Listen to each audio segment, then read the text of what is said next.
Hello. That's there. All right. Hi. Hello. Jim. Oh, that's also too much. Wrong. Wrong way. Okay. Hi. Hello. Hi. It's me. Hello. I'm me. Hi. Hi. Hello. Hi. Um. Jamboree here. Uh. How's it fucking going? It's Friday. That's pretty cool. I hope y'all are doing good. Um.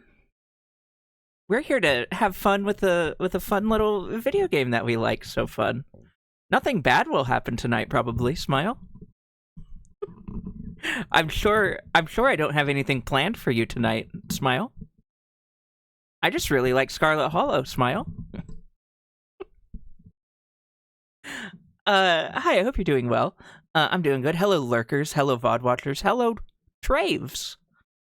And hello, anybody, anywhere, every time, all the time.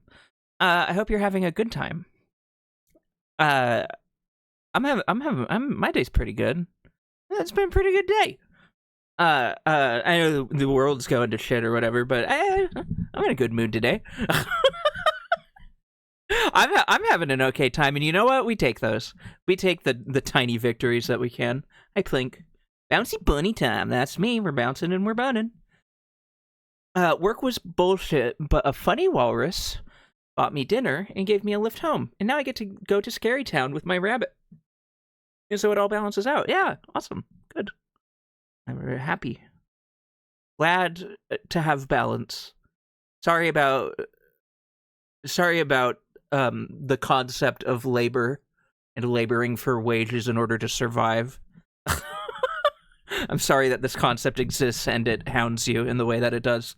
I wish it didn't. But I'm glad you had a dinner. And home and rabbit. I'm the rabbit.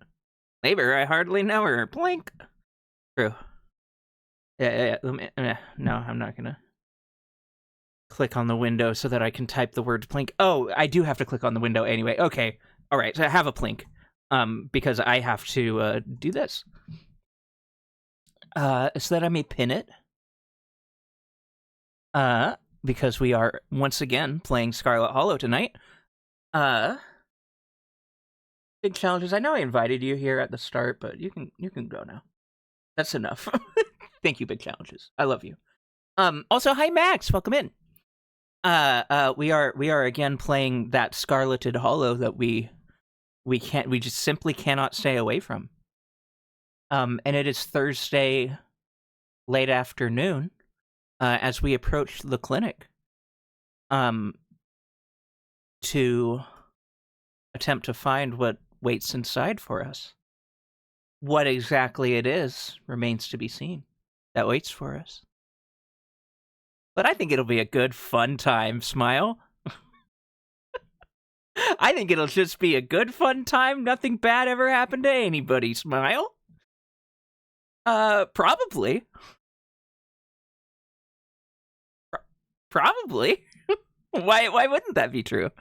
It's not like this is a horror game, all caps, and comes with many content warnings. Please take care of yourselves. A full list of content warnings can be found here at the following website that is linked in my channel.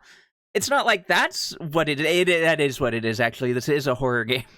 And it's not actually just going to be all fine and happy and smile. But, you know, when has anything bad ever happened in Scarlet Hollow? Yeah, that's what I'm saying.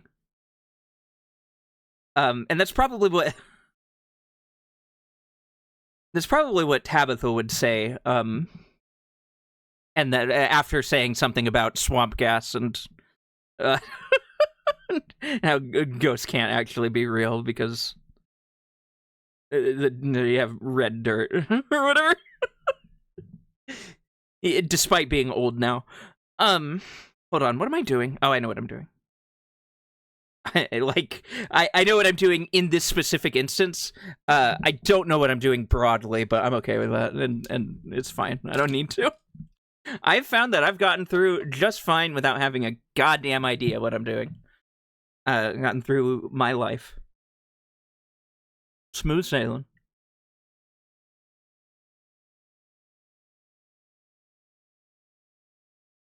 Boy. Yeah. Fuck it, we ball? Question mark? Do I have anything interesting to talk about today? I don't know that I do. Not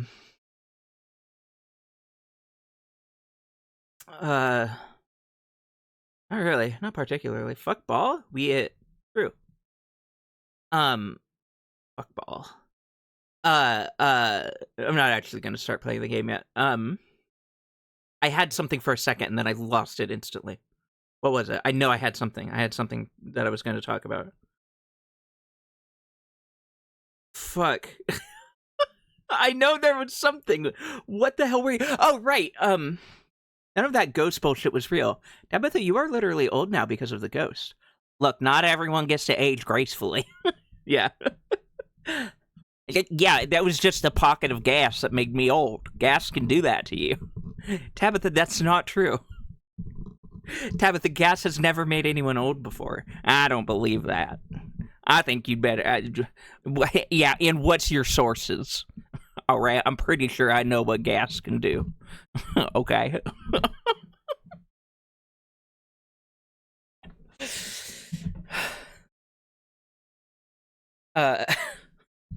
Yeah.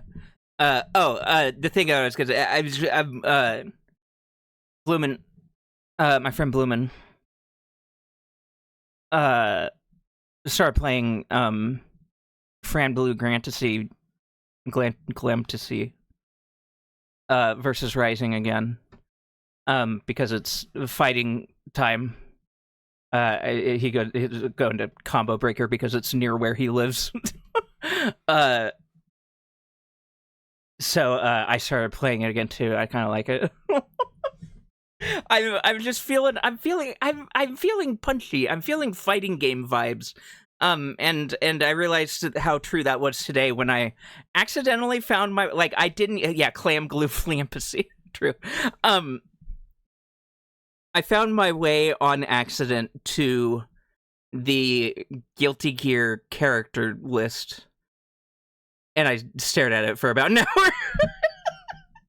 Yeah, not that long. Probably like 30 minutes to 30 to 45 minutes. Still pretty long. Just thinking about, like, yeah, characters. Guilty Gear. That's right. I do like that one. Yeah, I got, so I was playing, I bring it up because I was playing it on Bloomin' stream yesterday. Was that yesterday? Yeah, it must have been. Yeah, no, it was yesterday. With him for a little bit. I didn't skeet about it or anything, so. Sargi, but we were just chilling, and I got a DLC character, that I'd been wanting to get for a while. I don't really play the game very often, but every time I do, I'm like, dang, I wish I had this one character that looks cool and fun and has the ability that I want.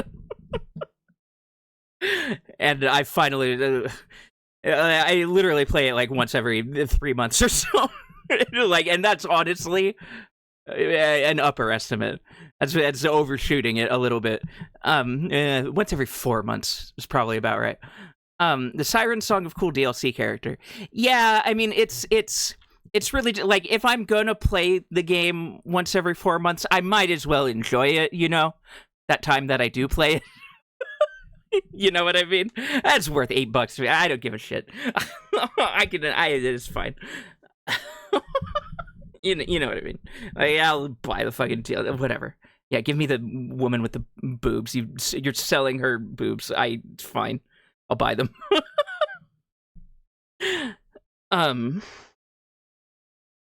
Anyway, she's cool. She has a sword and she swings it and attacks you.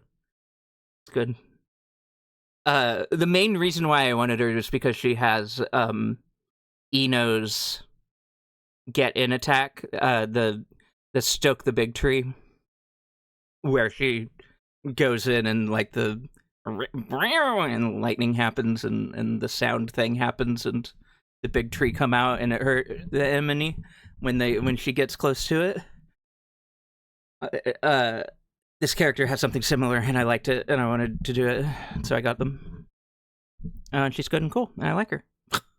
And now I have a reason to play the game, because now part of the reason why I did it is like, well, if I buy a DLC character, then that's just going to incentivize me to try and get value out of that DLC character.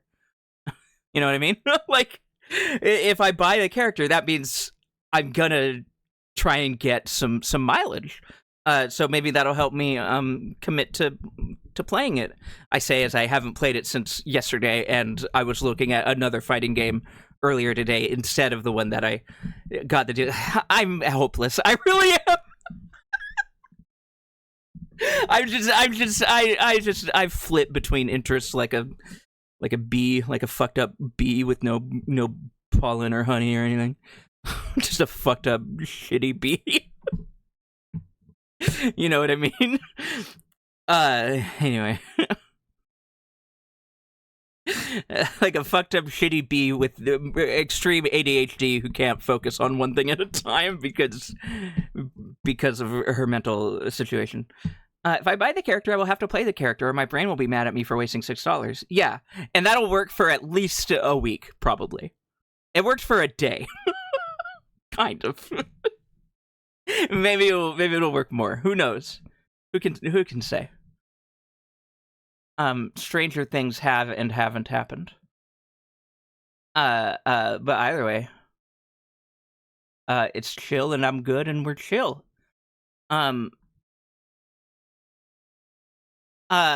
we're gonna finish chapter 4 tonight. We are at the clinic. We spent the day looking for Stella with Kanika only because we did not befriend Avery properly. Meow. Yeah. We're looking for Stella with Kanika only, no Avery. And we did not find her. And we're like, oh god, well, hey, maybe she's in the clinic for some reason. Maybe she's in there. We know that she isn't, but maybe she is. Who can say for sure? We really have to go to the clinic either way. And also maybe she's in the clinic. Little guy. Yeah, hi Gubsy. Welcome in. What was I say? Oh, yeah, we went and we spent some good quality time with creepy grandma. You know that one? Sybil. We spent some good quality time with our creepy grandmother. And had ourselves a real awful shit of a time. We did not drink the tea. We dumped it out into the plant behind us. We know that she's not there, but Bean from Boston doesn't know that. Exactly, correct. Bean from Boston does not care right now whether or like they do. They want to find Stella. Anything they say to justify their trip to the clinic is the fact that they want to go to the clinic because there is an arcane sigil that pulls at their will and their being that they cannot resist or withstand. And they'll say that they want to go look for Stella as an excuse if that makes someone to believe them. But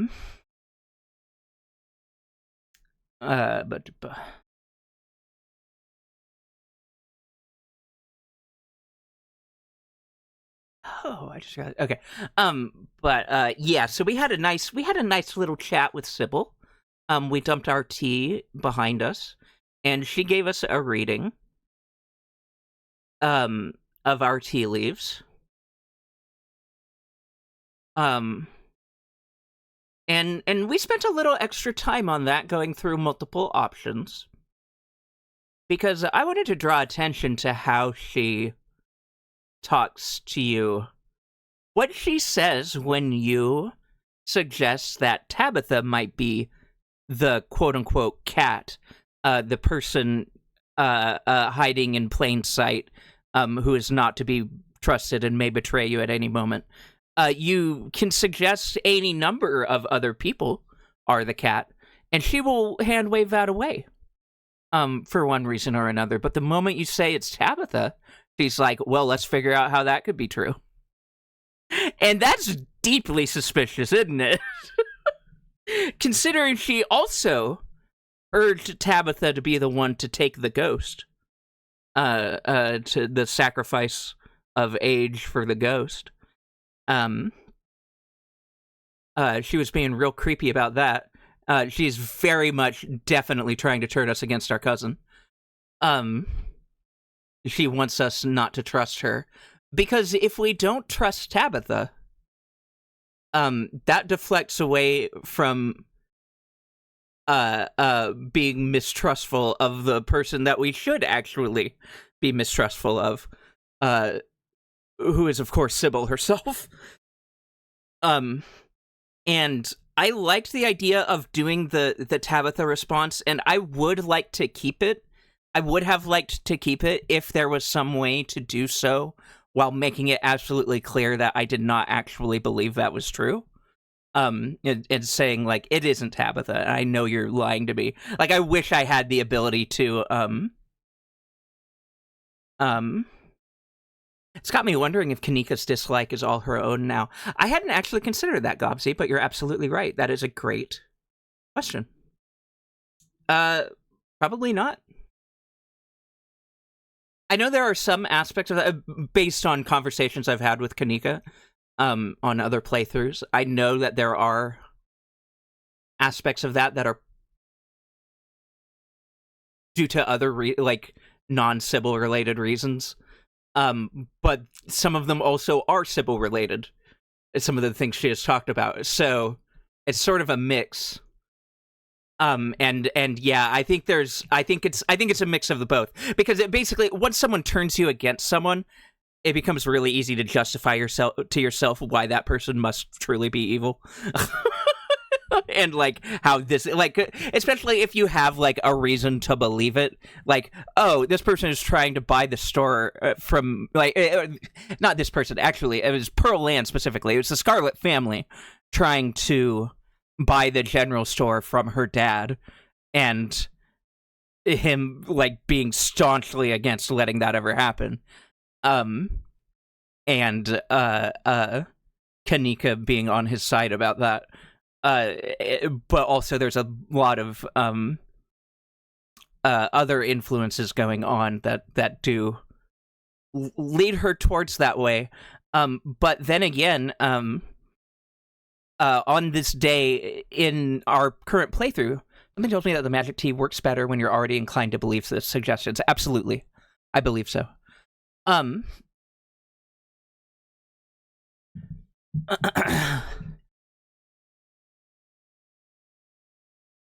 One moment, I need to drink a little water. Wow. What was I talking about? Oh, Kanika, because Tabitha sacrificed years of her life, in place of me, because I wanted to get rid of the ghost. And I was going to take that sacrifice if Tabitha didn't, decide to do it in my stead. I was walking towards the spotlight with the intent of making the sacrifice to become old, and Tabitha stepped in and did it herself. And that flipped Kanika's understanding of Tabitha on its head, because the Tabitha that she believes that she knows, that she thinks she knows, would never do that for anybody. The person that she thinks Tabitha is would never be selfless enough to do something like that. But the person that Tabitha actually is did do it. Which one is it's just, there's a reason why I am #1 Tabitha fan, and she's genuinely my favorite character in this game. And it's not because I think that owning a coal mine is awesome. And it's not that I think union busting is cool and good, or strike breaking or anything of the sort. In fact, I still firmly believe that those things are bad, actually. I think unions are good, and I think the busting them is awful. It's just that I know that Tabitha probably feels that way too, but she's kind of been forced into a position to do what she has to do. Two things can be true. Exactly. She's really well written is the thing. Yeah. Yeah, truly, I think they really knocked it out of the park with Tabitha. I think this entire game, everyone in it, is really well written and well nuanced. That does include even people like Joan, who, yes, you can still ultimately fundamentally disagree with the conclusions they've drawn, but you can also be understanding of why they have drawn those conclusions and how they got there. Like, ultimately, and I'm getting a little ahead of myself because we've played this game on stream multiple times already. But, you know, we know that Joan believes she is doing what she has to do, and she is partially driven to do that out of fear. And while we know that she should communicate more with the people involved in this decision, and a long, heartfelt conversation would solve all of these problems, that's easier said than done when you're in it, you know? And they're all such people. Absolutely. They are all well written and well thought out in their capacity as a full person. And it rules. I really love this game. I cannot sing its praises enough. Oh, it's so good. It's so good. When I got to the clinic day the first time, the Joan Reese dynamic gave me so much to gnaw on. Yeah. Oh, I know. They're all such people. Also, hi, Gort. Hi, Gort. Well, come in. It's good to see you. And a Bean Lu 2 hop to you as well. Yeah. There's a lot there about parenthood and letting your kids be what they are. There is. And about communicating with them, letting them make mistakes, etc. There's also it's also possible to have and we're inclined to have. Well, when I say we, I guess I'm speaking for myself, and I think broadly, I think this is not an uncommon feeling or take, especially among people who don't have kids. But it's easier to take the side of the child, right? Of Reese in the situation where he's having he's had this control taken away from him. His mother won't tell him why. He finds out suddenly that it's all been a lie, and is suddenly, you know, murderously angry about it, and you can sympathize with that. I still don't think that he should kill Joan, but you know, he has reasons enough to have the emotions that he has. I keep getting Bisky noticed because they reskeeted my Dustin screenshot. That's awesome. Everyone's been a kid. Not everyone has been a parent. Yeah. And so some of the things Joan says are clearly like, and some of them come off as really offensive if you take them at face value. But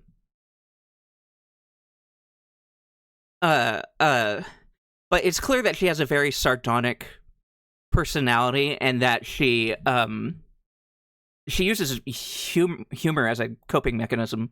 like if you take a moment to like understand her tone and where she's coming from in the things she says and the way she and just understanding that she's kind of a terse, sarcastic bitch. She's just a little bit of a bitch. Like, it makes more sense, and it feels a little less like blatantly evil and more just like, oh, she's just kind of an asshole and a bitch. and honestly, that just makes her hotter. It's like I know there's that comment about like the Coco the gorilla thing, and she's not like and it's easy to look at that and say like, wow, that's a real awful thing to say about your human child. But also, and I don't necessarily disagree, it is a horrible thing to say about her human child. But I also believe that she is fully aware of that, and that it is entirely a joke made more at her own expense than at his. I think it's more of a she's using humor to cope with the situation that she feels she has been forced into and the decisions that she does not enjoy herself having to make. She is not happy about the things that she is doing. She doesn't want to do this to him. She loves him, right? She clearly loves him. It's just that she has been dealt the hand she's been dealt, and she has to find ways of dealing and coping with it. And ultimately, like, it's not all good things, but it's can't expect someone to do the right thing in every case when presented with the option. It's hard, especially when you have the town witch whispering in your ear one thing or another. Both of them need therapy desperately, yes.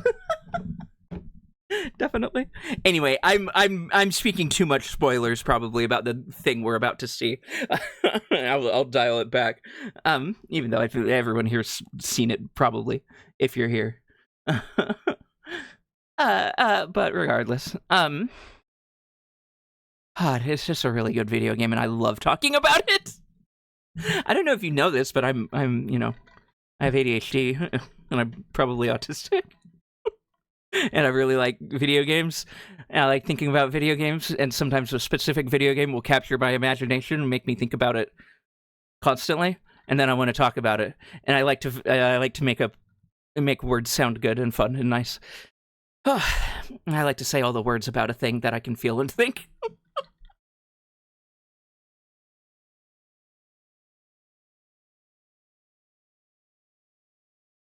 Anywho, this will be a fun conversation to revisit after tonight is completed. I do want to draw your attention back to the stream title, and I don't know if anyone saw my Bisky post. Oh, a couple of you did. I'll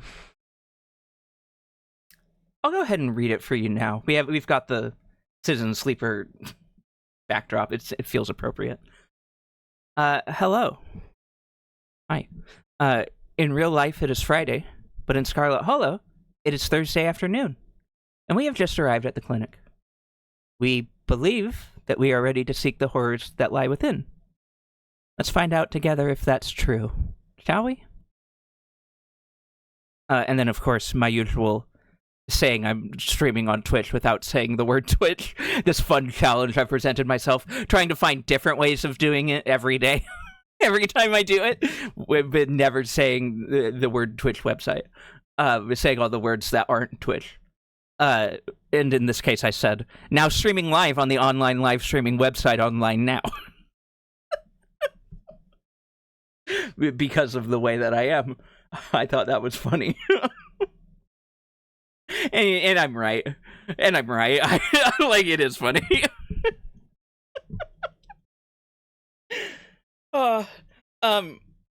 Okay. All right. I've boobled. I've chatted. I've talked. We've been here. I don't need to piss. I don't need to get up. I've been drinking enough water, but I have not there yet. We're only a half hour into stream, and I went right before we started. So into the den of the beast we go. Let's get going. Today is Friday in California. It's Thursday in Scarlet Hollow. But welcome to California. And hi, Damskus. Hello, bugs, animals. Hi. Let me stop my Spotify and unmute the video game. Chabow. There you are. Now you hear the video game. Let's fucking go. I should have played. Shit. Should have played Perception Check before we got started. There's still. What do I mean? Should have. We haven't started yet. Let's fucking go. Hold on. Just one more time for old time's sake. Why don't we? Don't look at it while I'm setting it up, though. Stop that. Okay.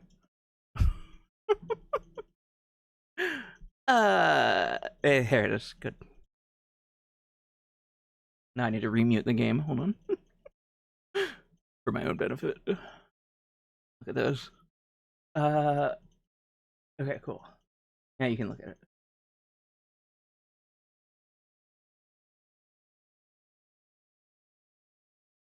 Oh, I missed you too, Damskus.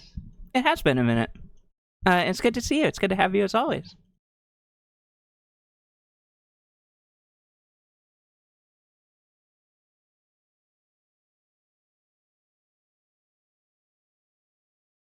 Fucking go.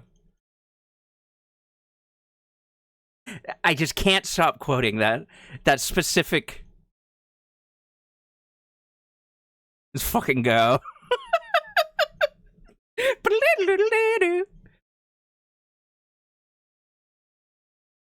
And they got to go. Come on, give it now. Don't mess around with my tight crew. Oh, oh. I can perceive you. It's a fucking earworm, Damskus. I can't stop it. Fuck. I love the little flute bip he does after saying the word fuck.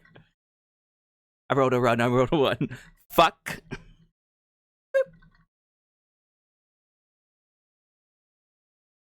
And nobody likes you. Short. That's right, the case. Drop you from forming meaningful relationships.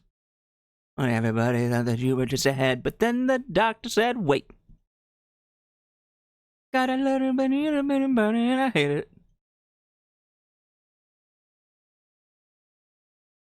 It's just spinning the fucking drumstick. Damn.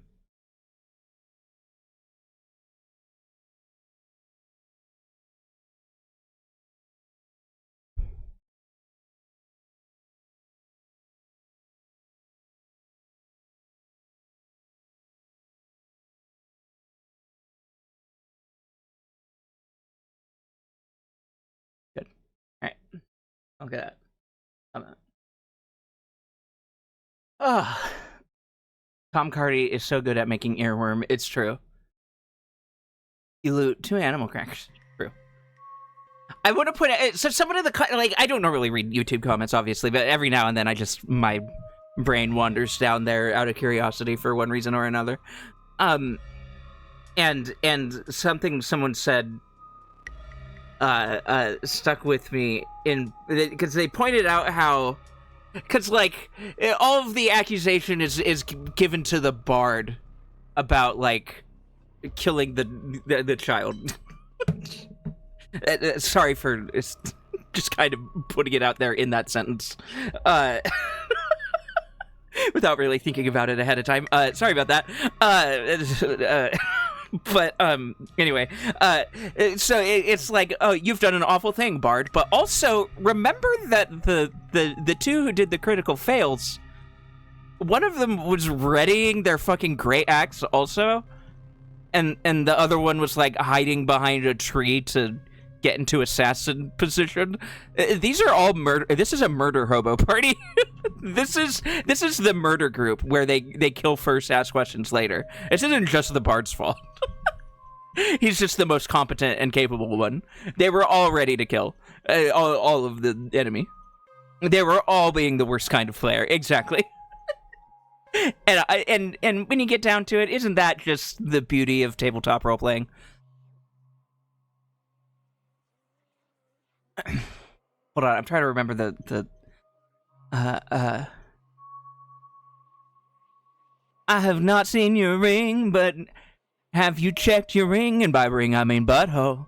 Love is patient, love is gone. Okay, I'm gonna play the game now. By ring, I mean butthole. The word butthole is just objectively funny. I don't make the rules. It's objectively funny. It is, in my opinion, objectively funny. No, keep singing. I refuse to. Thank you for the encouragement, though. I actually factually listened to Transcendental Cha-Cha-Cha for an entire 5-hour work shift on repeat. We have similar flavors of neurodivergence, Gopsy, because I would do the same thing. I have done that with other songs.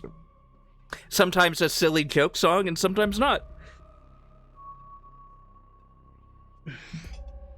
When there is a single earworm, sometimes like it just becomes the only thing I want to hear, and there is no amount of it that will make me sick of it. So I just listen to it on repeat for 5 hours at a time. Yeah, easy. Especially if I'm at work and just kind of zoning out and letting the song like vibe inside of my ears while I think and do other things. I also regularly turn on Diddy Kong racing music. Let's fucking go. When I say we have similar, I mean we have identical flavors of neurodivergence. It's fucking wild. When I'm driving the golf carts around the graveyard, that's incredible. So which area's soundtracks do you use, though? Is it all of them? Or, because, like, I feel like, the Christmas one probably isn't appropriate, but that feels fun to do in the winter. Like when it's snowy. the holiday snow areas. The hub world is really good, true. I do that with a bunch of Draclias, and they're all playing flute. Good. Can't listen to a single song for that long. Sometimes I'll listen to a single artist for a whole shift, though. That's fair. You know the thing where you listen to a song and you make a little AMV about it in your brain? Yes, I do know that. I haven't actually started playing the game since the moment I said I'm gonna start playing the game now. I'm just recognizing and pointing that out. But I'm gonna continue this conversation regardless because it's funny and good. Yeah, I do that. I talked about it on stream not too long ago when I first, because Like a Dragon was happening, right? Yakuza Like a Dragon.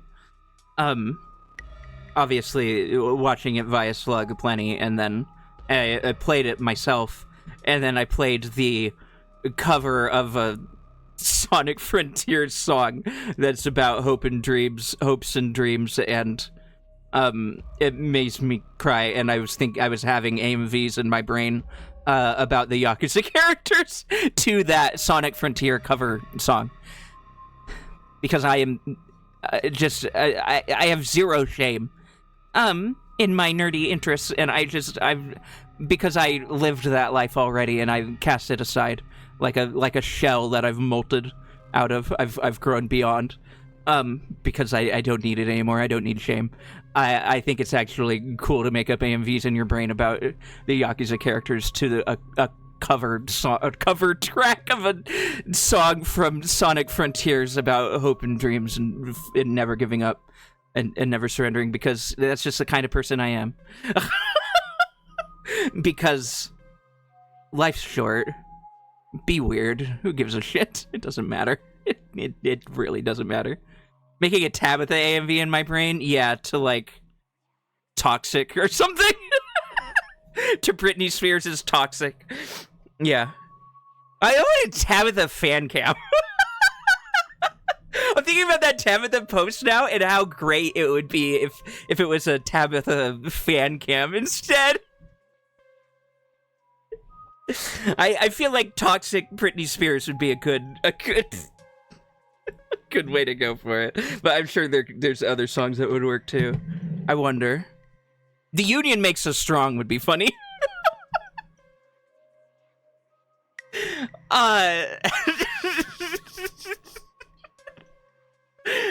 The thought of being ambushed by a bunch of Draclias and using their flutes to stake them is very satisfying to my wretched brain. That sounds really true.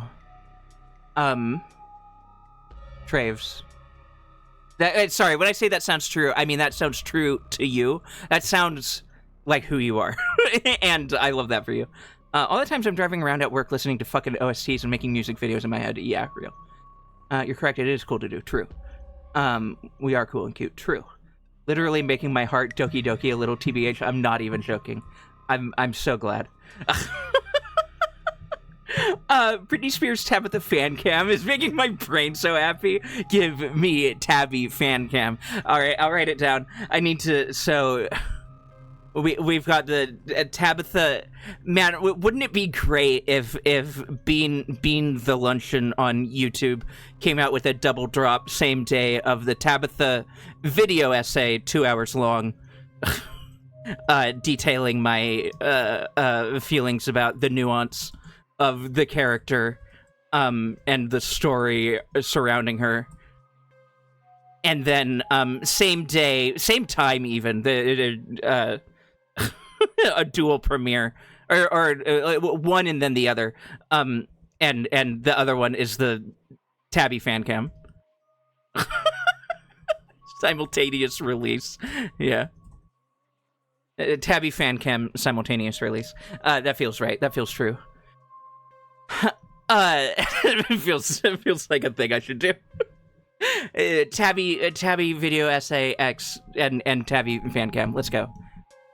Literally, when my GF was visiting for a week and we were playing D&D, she was hyperfixating on a specific rule, and I was sitting there, nose bleeding. God. I would also do that. The fixating, not the nose bleeding, but I like it. I'd just be like, we're here to talk about Best Girl, and it just cuts to Tabby fan cam. Yeah. No, what I would do... No. What I would do... So, we played the Tabby fan cam first, and then immediately after, premiere the other video. Alright, I wonder how I would set that... Anyway, it doesn't matter. I'll think about it later. If this is actually something I end up doing.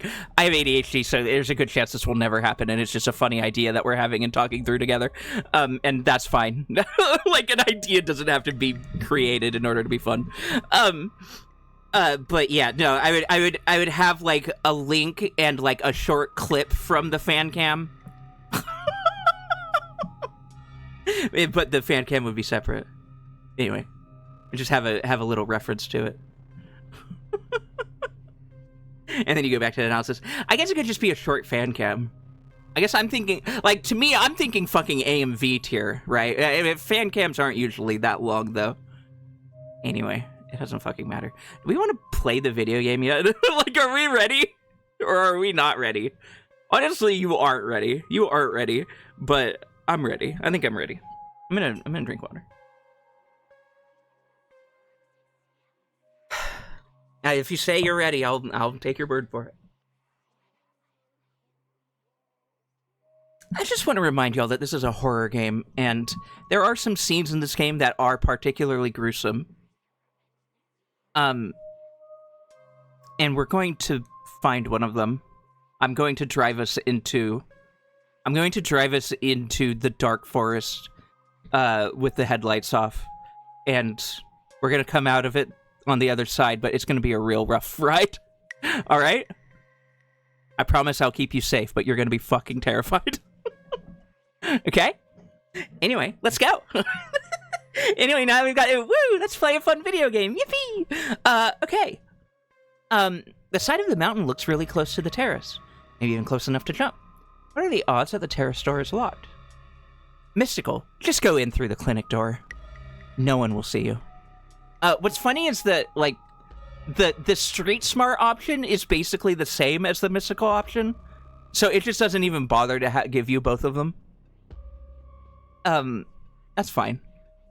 Like, the way that mystical does it is different. Street smart is doing it, like, methodically, and mystical is just, like, you turn your brain off. You've found at times that if you haven't wished to be seen, there's nothing stopping you from remaining hidden. Graveyards, abandoned buildings, old tunnels. You've been in all sorts of strange and unusual places without incident. For some reason tonight, Dr. Kelly's clinic feels no different. You carefully make your way up the old wooden stairs. Damn, it intersperses the street smart in there. That's fun. You carefully make your way up the old wooden stairs of the clinic's wraparound porch, avoiding any suspiciously creaky-looking steps. It doesn't do the fun mystical part. Aw, bummer. You push the door open slowly, just enough for you to slip in, but not enough to risk any sound from the door's ancient hinges. I don't like that, actually. I'd rather have them be two different options, but that's fine. You can see the doc at a desk in some room down the hall. She hasn't noticed you. You shut the door silently, watching her closely. You're in the clinic, free to explore as you please. I love playing a video game while chatting and accidentally typing Into the chat text box. Yeah, I know the vibe. Like a string of W's, and then like 1, 2, 1 as as I'm trying to do the hotkeys for my rotation, and it's not going, and I'm confused, and then I press enter to open chat to complain, and then I realize that I'm my own boss, and I've been chatting the whole time. Anyway, you're in the clinic, free to explore as you please, or rather, you're quote unquote free to explore as you please. You can feel that odd sensation again. The nagging pull of whatever it was that wanted you to find it. You're here now, and it knows you're here. And you know exactly what it is. Another stone carving, eager to show you its secrets.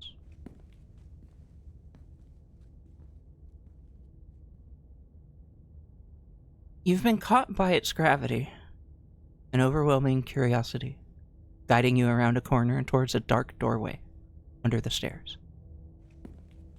It's been left ajar, as if inviting you to enter. Turn on the lights. The lights click on. You're in the morgue. Bean, what are you doing in the morgue?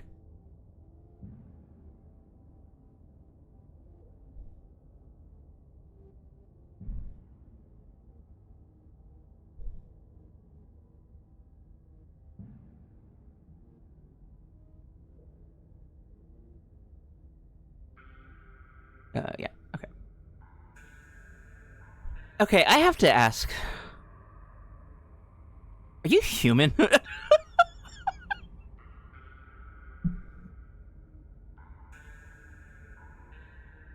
Yes?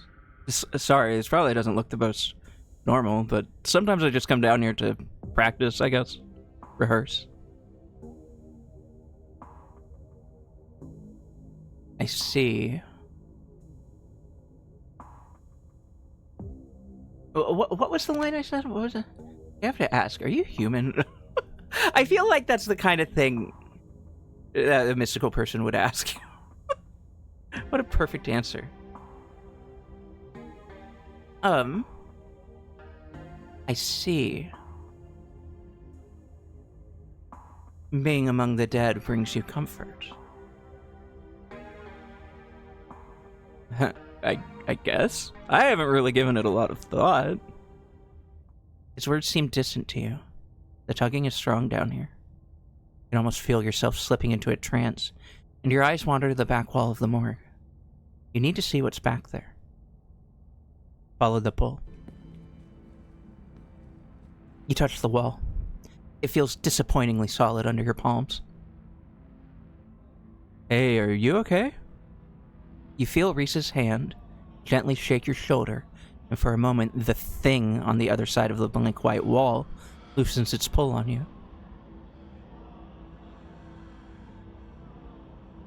You kind of look possessed for a second there. Are you good?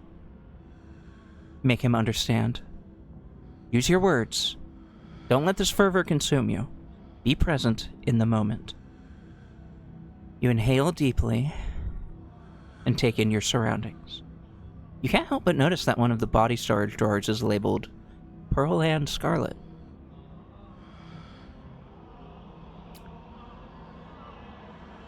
Yeah, fuck it. Fuck it, we ball. Examine your aunt's body. You step forward and pull out the drawer. So this is your Aunt Pearl Ann. Cold Baroness of the Scarlet Mines and local she-devil that it seemed no one, not even her own daughter, was able to mourn. This is not the first corpse you've seen, but it feels the same as any other. She's an empty body now, the warmth and energy of a life now dissipated. The same as your mother was, the same as you'll be one day. Hey, Reese, you want to see a dead body? Thank you, Gumsy. Bean, what the hell? Don't worry, it's just a bit. Don't worry about it. Cold air rises from her bluish skin. Her vacant, filmy eyes staring up at nothing. You try to imagine what she may have looked like, alive and breathing, slinging subtle insults at the townsfolk. But it's hard to picture any expression on a face so stiff and cold with death. Making sure she didn't walk off?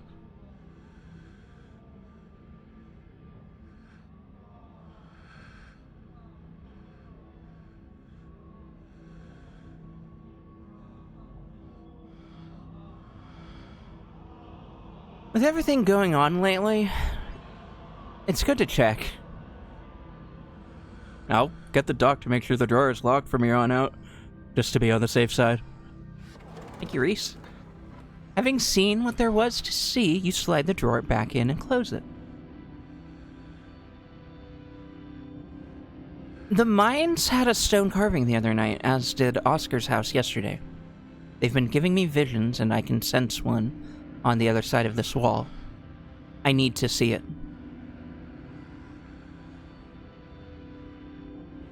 Reese glances back at the wall. You're really serious, aren't you? This is probably a bad idea, but you really need to get in there. I'm pretty sure there's an emergency axe somewhere upstairs. I just need to get the doc out of our hair. Should take 2 seconds. Get the doc out of our hair? Yeah, if I say I'm sick and need something, she'll drop whatever she's doing and do it for me. Surefire way to get her out of the house. And most of the time it's true, anyway. How do you learn that little trick?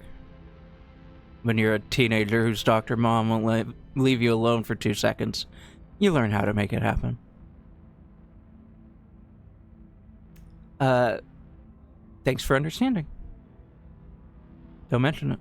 If there's anything I can do to actually be useful, I'm happy to help. Be right back. He strides past you, his long legs moving swiftly. He seems excited, his usual dour demeanor replaced with an uncharacteristic pep when faced with the prospect of sneaking around and tearing down walls.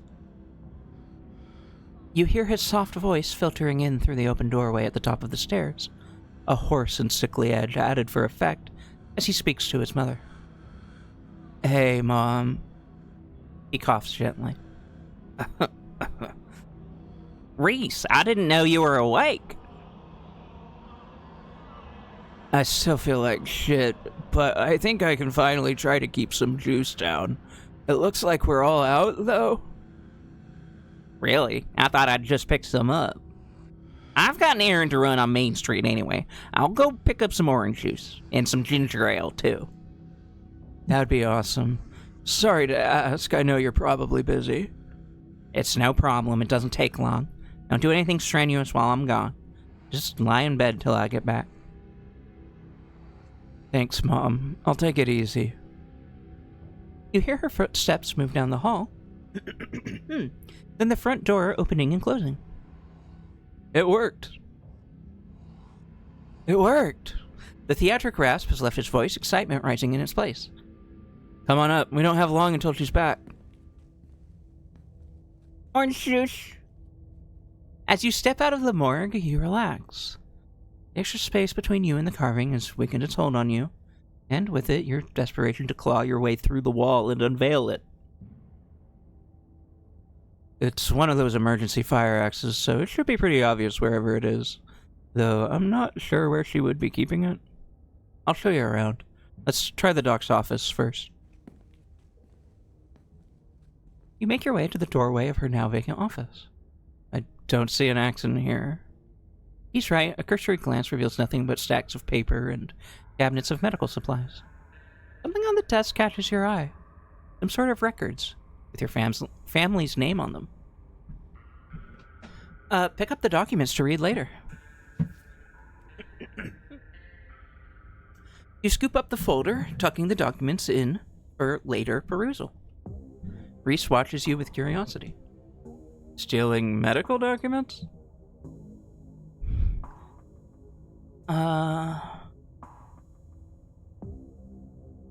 If my family's gonna keep secrets from me, I'd better learn what I can.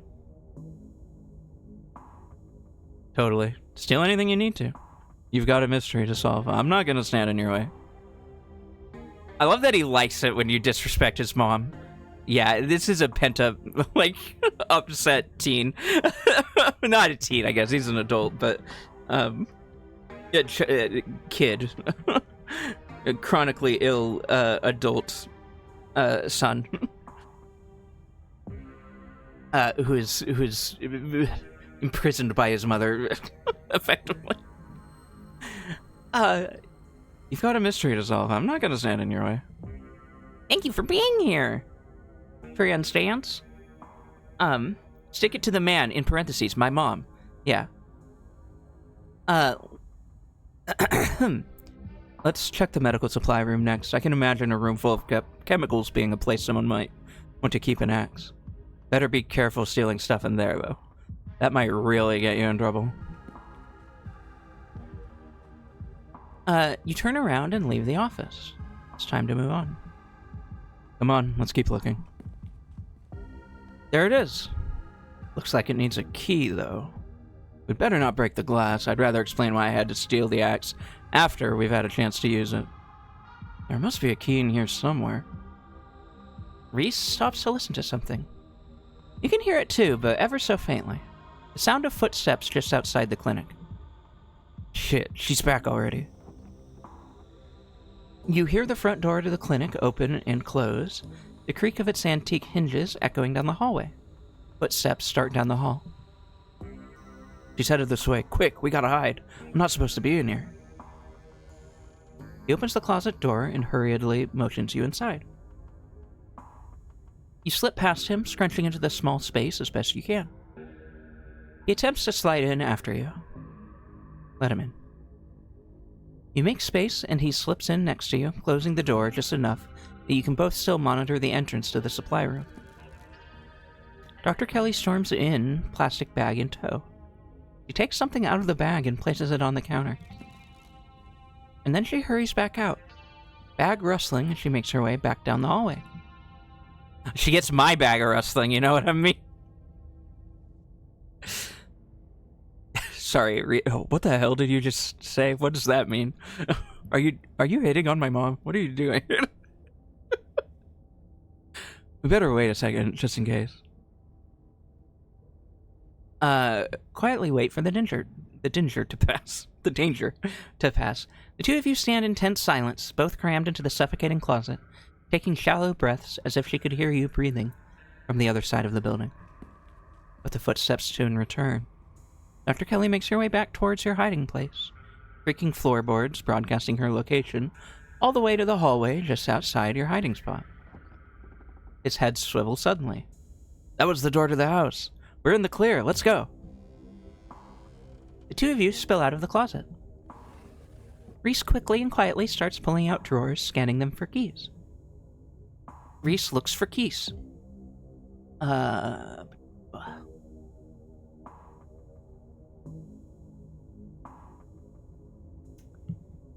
Help Reese search the drawers. You follow his example, starting on the opposite end of the room. First drawer you try is part of the long steel table in the middle of the room, under the strange plant Dr. Kelly left on the table. It doesn't budge. A small strip of bright green tape stands out to you, placed inconspicuously under the handle. It would be barely noticeable to most people. But the next drawer slides right out, and it only takes a few more until you stumble across a small ring of keys. One of the keys has a tiny square of green tape on its head. Oh, sweet, that was fast. Toss him over, I'll get the axe.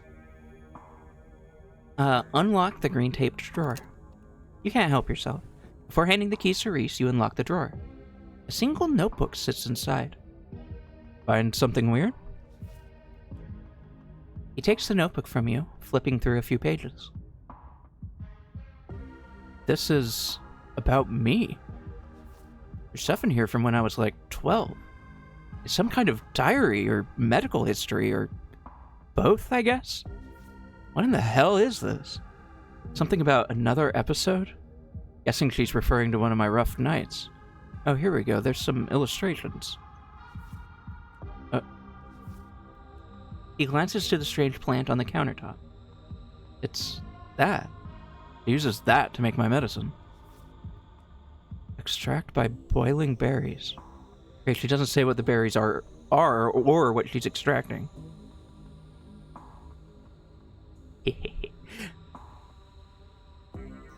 We can figure that out later. We better get out of here. Probably poison. Maybe it's some kind of miracle cure she found by trial and error. I bet there's stuff in there that she hasn't told you. We can check this out later. It's wall time. Remain silent. Leaving out the names? Real suspicious. Sounds like something someone would do if they didn't want much of a paper trail.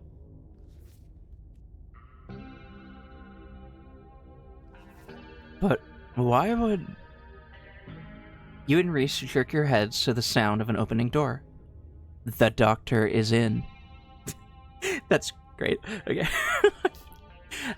Shit, that was the door from the house. We gotta run. Grab the axe and go. You grab the axe and follow Reese's instruction, once again starting down the basement stairs, letting the pull of the stone carving guide you back to the morgue. Dr. Kelly's voice filters down from above. I was right, we did already have juice. It was just in the back of the fridge. But there's no harm in having extra. What are you doing in the clinic? I thought I told you to go rest. Oh, I'm just gonna chill in the morgue. I got my speakers, so if you hear some weird sounds, that's just my music. I'll be sure to put in earplugs to drown out all that industrial clanging you listen to. You know I'm not the biggest fan of you spending time down there. Can't be good for your mental health to hang out in a refrigerator for corpses. You at least have a blanket this time? Yeah, I'll be fine. It's just a scene of changery. It's just a change of scenery. My room feels too claustrophobic right now. Okay, I'll let you know when it's time for dinner. You hear the door close and the sound of Reese ascending the stairs to join you in the fluorescent lit room below. Hey. Well now, yes. Whoa. Let's do this. May I make the first blow? I should warn you, something spooky might happen when we break down that wall. Reese smiles. Good. Feel like I've been missing out lately. Stop asking questions. It's time to see what's on the other side of that wall. Oh, you can actually ask the other question if you want. You listen to music that sounds like a wall being broken down? Of course I do. I'm sad all the time. Yeah. Glad my taste in music is finally coming in handy. It's exactly the cover we need. Wall. Now. Let's do this. I'd like to do the honors if you don't mind. I've got some confused and angry feelings I'd like to express. Reese takes the axe from you and approaches the wall. Reese manages to cut through the wall with very little effort. Unexpected from someone with his frame and condition. But you know his stringy muscles are backed by a mounting fury at what's been done to him. That goes a long way. He staggers back from the massive hole in the wall and admires his work.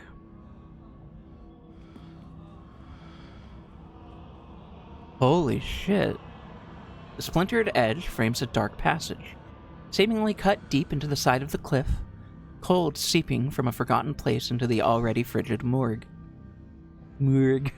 I don't know. Morgue!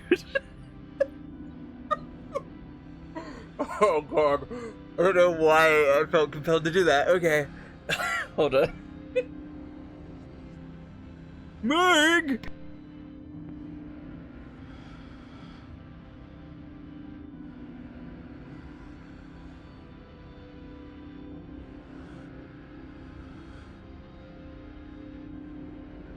Morgue Simpson. Anyway, Reese coughs as he takes a better look at what lies beyond the wound in the wall.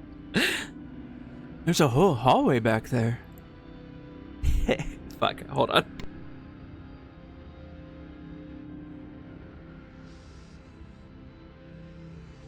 Morgue! True.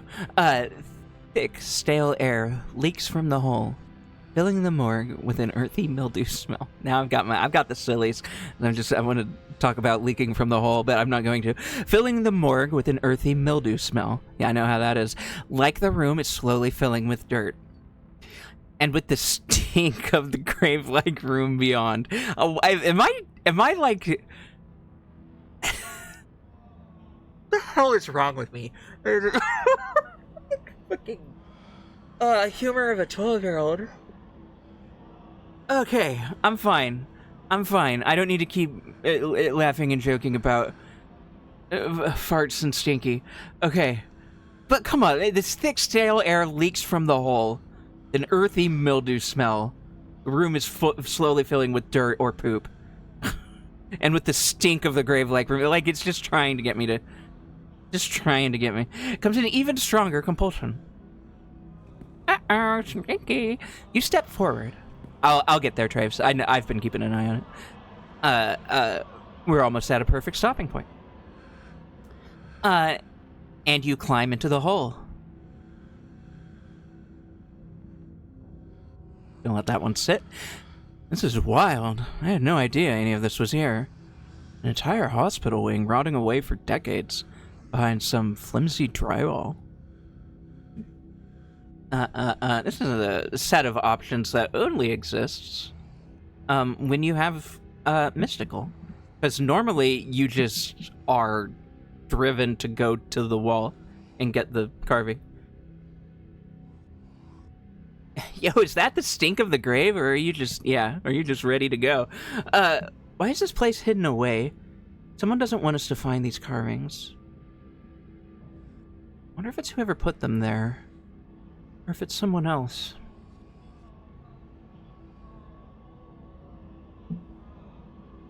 Oh, here we go. Right, because this is a good thing to say to him. I'm probably going to pass out when we find this thing, by the way. Don't be too worried about me. I'll be fine. Thanks for the heads up. You step forward into the unknown. You don't bother to retrieve the axe. The final wall concealing the carving is rotten, water damage having eaten away at the wood over the course of unknowable years. The planks nearly reduced to sawdust. You tear into it.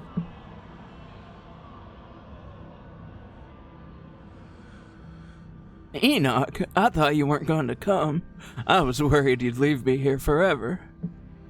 They said there's nothing they can do. I'll never use my legs again.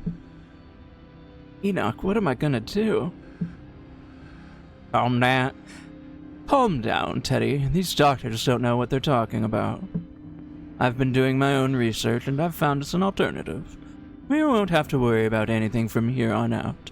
I promise. I went to talk to the witch.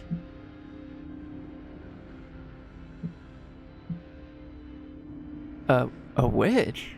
But that's nonsense.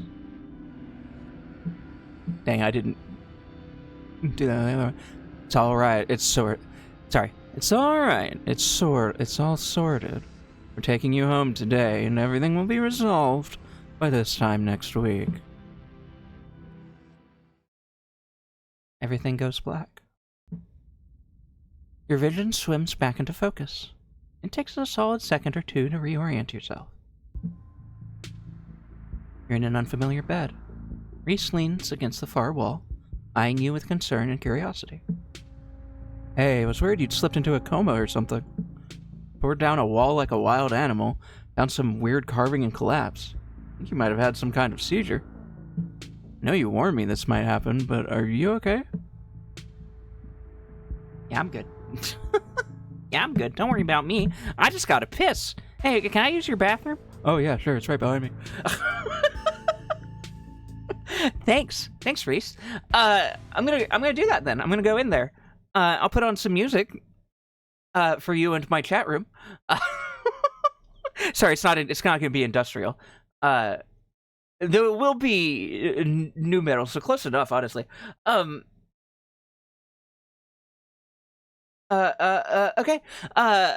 We'll be right back. I'm gonna put on music. I'm gonna go piss and stretch and get more water and make sure I've taken my meds. I know that I have. And you should do all that if you need to as well. Get yourself something to eat. Go to bed. Get a rest. Do whatever you gotta do. But if you want to hang out here and wait, I'll be back to play more scary video game with you. After these non-commercial music jizz. Yeah, +2. Anyway, here you go.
Wow, my timing is perfect. Hi. I sat down just as the song finished. Let's fucking go. All right. Jamba jamba jam. Jamba jamba jam. Blah blah blah blah. Here we are. Let's fucking go. Okay. I know you warned me this might happen, but are you okay? Wait, nothing spooky happened? The mountain didn't collapse on us? No ghosts? No, nothing. You just fell down, twitched a little, and when you seemed stable, I carried you back here. That was a few hours ago, though. But you have a delicate constitution.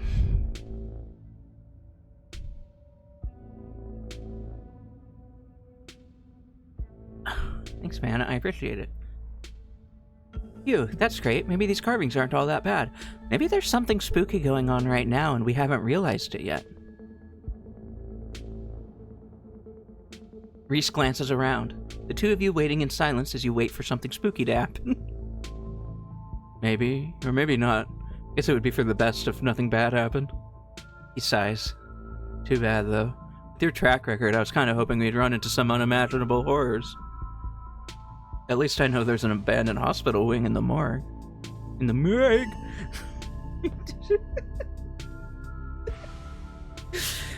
Oh, it's just, you just gotta take delight in the little things, you know? It's just, you gotta be able to amuse yourself in this life.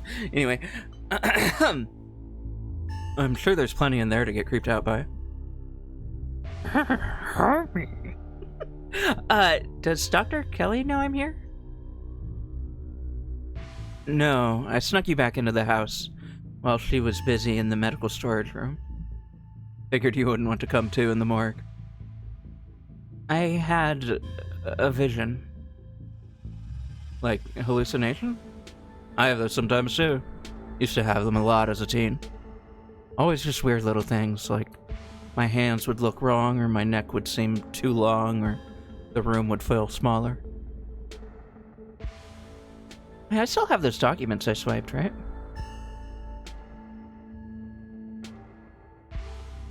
Yeah, you should still have them on you. Sure enough, you pull out the file containing medical documents about your family. Orland's death certificate. Cause of death, sleep apnea, discovered by her daughter, Tabitha Chrysanthemum Scarlet. No autopsy performed. Edward Dean's death certificate. Born April 9, 1913, died February 12, 2003. Aged 89. Cause of death, heart failure. Signed by her granddaughter, Pearl Ann Scarlett. Pretty normal. Almost made it to 90. Died of a normal old person illness. Enoch's death certificate. Born September 9th, 1887. Died August 20th, 1957. Age 69. Nice. Cause of death? Fall from cliff. This one has a coroner's report attached. Organs sustained impact injuries. Lacerations to the neck and body consistent with fall from great height. Other death certificates. You quickly flip through a few of the other Scarlets whose names aren't quite as familiar. Theodore Scarlett, born May 24th, 1890. Died 1918, age 28. Cause of death, crushed in mine collapse. Body not recovered. Signed by his brother, Enoch Scarlett. Joseph Scarlett, born April 1914, died June 7, 1944. Lewis Scarlett, born August 1920, died June 6, 1944. Both killed at Normandy in the line of duty. These must have been Edward Dean's brothers. Certificate of fetal death, infant boy, Andrew Charles Scarlett. Delivered April 3, 1945. Stillbirth, mother Edward Dean Scarlett. Cause of death, complications during birth. No doctor present. Home burial. There was no doctor present at the birth, and a home burial. There's some information missing there.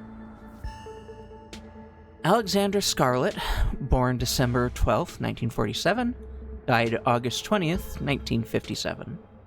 Age 9. Missing, presumed dead. Signed by mother Edwardine Scarlett. Alexandra, the owner of the doll. So she went missing. Mary Bell Scarlett, born September 3rd, 1946, died October 30th, 1963, age 17. Cause of death, complications during childbirth. Signed by her mother, Edwardine Scarlett.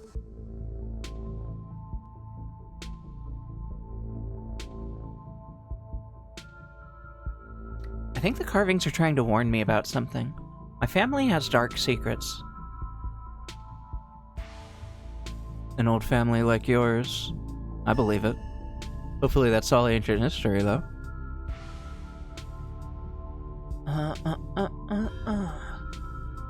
I should probably get going. Stella's still missing, and the stone here finally stopped yelling at me. That might be a little tricky. The dock is on the warpath up there. I refuse to take my medicine, and she's not happy about it. But after I read this, there was no way I was going to take anything she gave me. She's been poisoning me for years. I went ahead and blocked my door so she can't get down here. Now we just have to wait her out.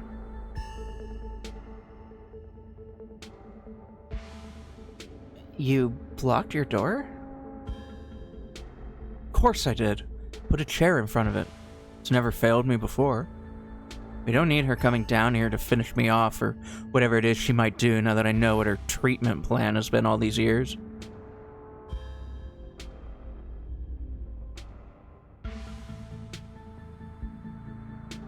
Hell yeah, sleepover. No, but I need to leave. True, makes sense. But now we're just locked downstairs. So what was your plan with that exactly? Good, gives us time to figure out a game plan. How are we supposed to get out? I don't think you're acting rationally. So you're holding me hostage down here until what exactly? So I'm your prisoner. Say nothing. Honestly? So yeah, it's good to know that all of these things are in my mind as potential options, right? It's just me just scrolling down the list, like, oh, hell yeah, sleeper. No, that's weird. I need to leave. I guess that makes sense. But now we're just locked downstairs? What was his plan with that exactly? I guess it gives us time to figure out a game plan. But how are we supposed to get out? I don't think he's acting rationally. You're holding me hostage down here? I'm your prisoner? Ugh, I shouldn't say any of that. Maybe I was a little panicked when I found out what she'd been giving me. And she was upstairs talking through the door, saying I should take my pills, and I just took what few precautions I could. It's not ideal, but at least it buys us time to figure out what to do. We should treat her as a serious threat. This might sound strange, but I think she's gone to some desperate lengths in the past. There are these weird memories I have. I always assumed they were just dreams or hallucinations. But now I'm not so sure. I think she's used tranquilizers on me. Other times that I've gotten too unruly for her. I don't know how much of those memories I can trust, but I'm starting to think I should believe my instincts when it comes to the lengths she's willing to keep me under her control. We'll wait until she's asleep, then we can at least get out of the basement. We can figure out what to do from there. But why would your mom poison you? I don't know. But it's all in here. She never says outright that's what she's doing. And the recipe she came up with to deal with my flare-ups, whatever she thinks those are, involves that weird plant that was on the counter. I managed to look up the plant she's been using to make my medicine, and the internet says it's castor bean. It's used to make ricin, a super deadly poison that causes some of my exact symptoms. The thing I can't figure out is whether she's been trying to kill me slowly, or if she just likes keeping me sick enough to be dependent on her. Either way, I don't think I ever had an illness. I think the illness was me growing up and becoming me growing up and becoming less easy to control. You sure found a cure for that. Ricin is really bad. How are you not dead? I don't know. Maybe it's slow enough doses, or maybe I developed a tolerance? But I think the fact that I feel more and more alive by the minute is enough proof that she was keeping me sick. I don't even need solid evidence. No matter what, we should get out of this basement soon. Need to get you out of here. Leave it at that.